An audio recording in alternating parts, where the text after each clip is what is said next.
Este es otro video en español de la organización A-Crusade. En el episodio de hoy explicaremos cómo aplicar el mecanismo de Higgs al caso de superconductividad. Disfrutemos a ver.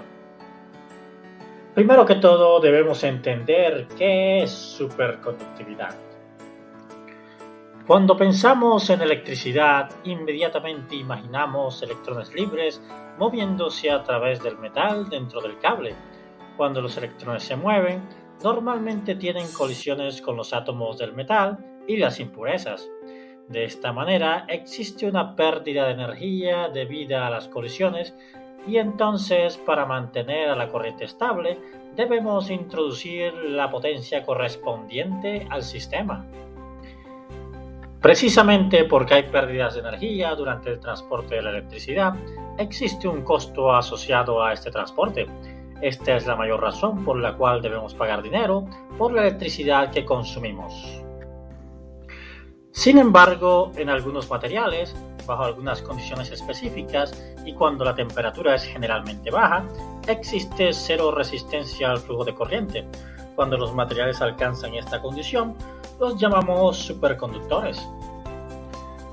Bajo la condición de superconductividad, los materiales correspondientes repelen a los campos magnéticos. Esto significa que el magneto levitará si lo dejamos caer hacia el superconductor. Este efecto de repeler a los campos magnéticos es lo que hace del superconductor un material muy útil para aplicaciones en la industria de trenes, aparte de su aplicación inmediata al transporte de electricidad. El maglev en particular es un tren de levitación magnética.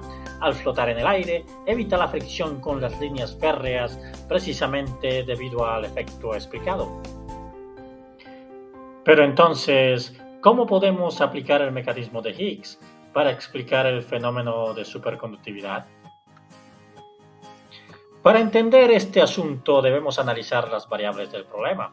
Los superconductores repelen a los campos magnéticos, pero el campo magnético es parte del fenómeno electromagnético, el cual se puede modelar a través de un cuadrivector potencial A, como aparece en la pantalla. Este cuadrivector es precisamente el campo gauge en la electrodinámica cuántica. Pero ahora la pregunta es, ¿qué es exactamente un campo gauge?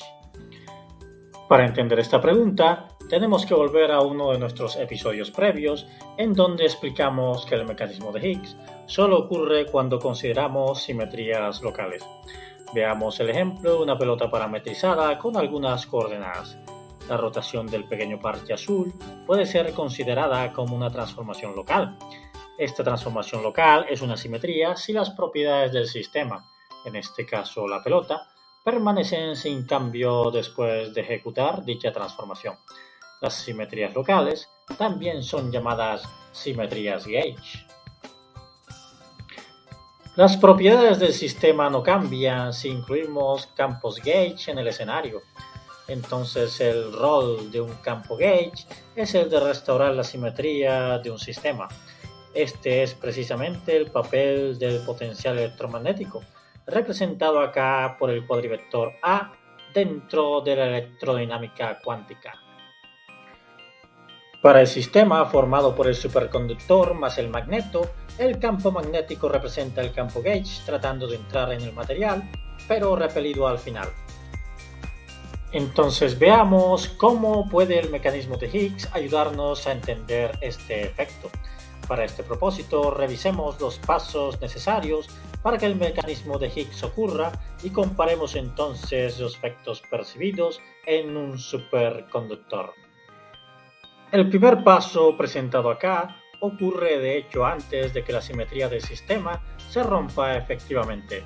En efecto, cuando las condiciones del sistema son apropiadas y solo antes de que la simetría se rompa espontáneamente, el sistema desarrolla una multiplicidad de vacíos y entonces algunas partículas sin masa, llamadas bosones de Nambu-Goldstone, aparecen. Los bosones de Nambu-Goldstone se mueven a lo largo de todos los posibles estados de vacío.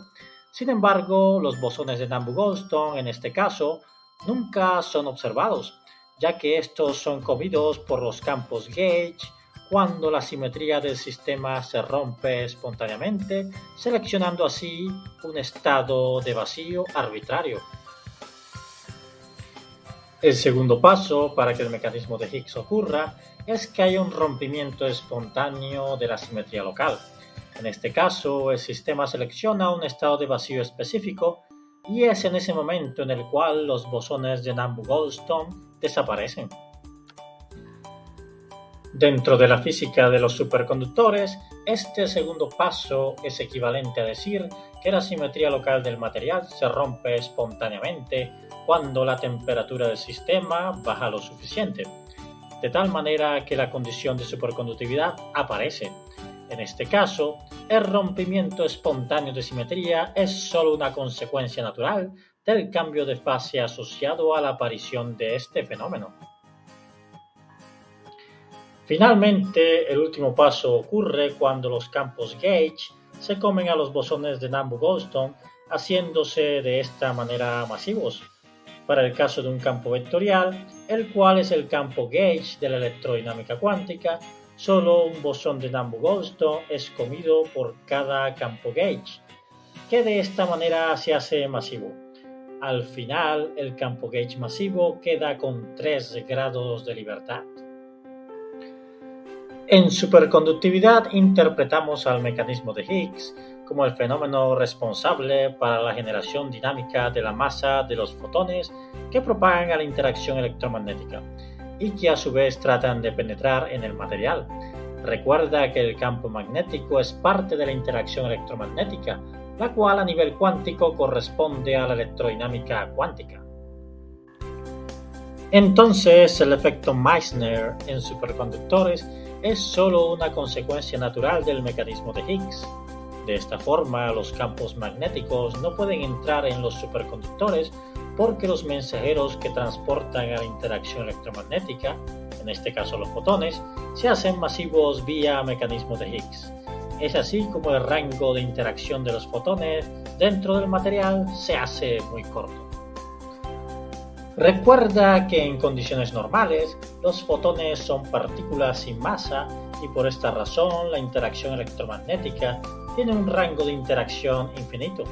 Esto explica, por ejemplo, por qué la fuerza electrostática, debido a la ley de Coulomb, tiene un rango infinito. Sin embargo, bajo la condición de superconductividad, cuando los fotones interactúan con el material, estos se hacen masivos vía mecanismo de Higgs. Como consecuencia de esto, el rango de interacción de los fotones se hace muy corto, evitando así penetrar en el material.